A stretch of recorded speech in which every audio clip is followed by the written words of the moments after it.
Ju thot diçka që Rama nuk merr 70.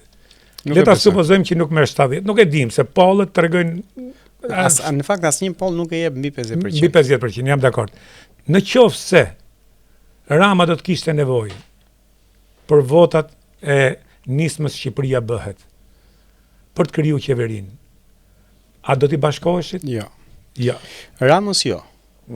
Sepse unë mendoj që ky vend ka nevojë për qarkullim elitash dhe qarkullimi elitave fillon nga parlamenti. Pra fillon nga ata që janë koka e rrjetit Merimangës, që është Edi Rama, Sali Berisha, Ilir Meta. Unë besoj që nëse jemi në këto kushte, ka disa opsione, ka disa skenar. Ajo që nuk do ndodhi është që ne, paktën unë, po jam i bindur dhe kolegët e tjerë që do jenë deputet si pjesë e koalicionit, nuk bashkojmë votat me këta të tre. Po ndërkohë, brenda parlamentit mund të ketë rebelim brendshëm, si brenda PS-s, si brenda PD-s, mund të ketë rebelim, mund të ketë një rol të faktorit ndërkombëtar për të krijuar një qeveri aty brenda parlamentit. Pra, një grupim i ri që i formon numrat, largon këta të tre dhe jep frymarrje parlamentit, po edhe Shqipërisë. Ky është një skenar që unë do ta dëshiroja dhe nuk e përjashtojmë dot. Opsioni tjetër është që këta bëhen bashkë. Pra Rama Berisha bëhen bashkë për hir të integrimit evropian etj. Formon një qeveri me bazë të gjerë. Kjo prodhon në mënyrë urgjente nevojën për një opozitë aty brenda, sepse i bie që vendi ngelet pa opozitë. Për komisionet timore, për një opozitë që çon projekt ligje, që i monitoron, që i ekspozon. Kështu që edhe këtu roli jon bëhet i domosdoshëm. E treta, mund të ndodhë që Rama blen disa deputet, dhe unë nuk do ta përjashtoj për shembull, keni parasysh që unë nuk e di a jeni vegetarian apo bleni mish, po unë mishin kam 10 vjet e blek e njëjti dyqan. Edhe Rama deputetët i blek e njëjti dyqan, që është LSI-a.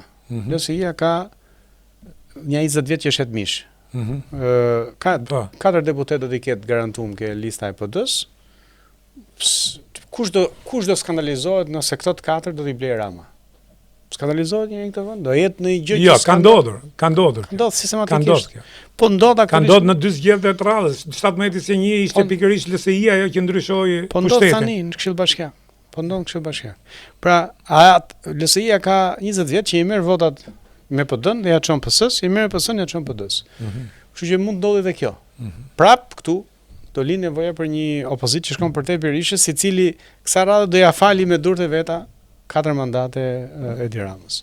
Kështu të gjitha këto janë opsione. Një opsion tjetër është që vendi shkojnë zgjedhje parakoshme, edhe në 8 orë të kemi zgjedhje të reja. Unë nuk besoj që kjo do ndodhi, por edhe ky është një variant. Po nëse realizohet ky 71, që Rama të formojë qeverinë, qoftë dhe me disa numra të tjera, jo.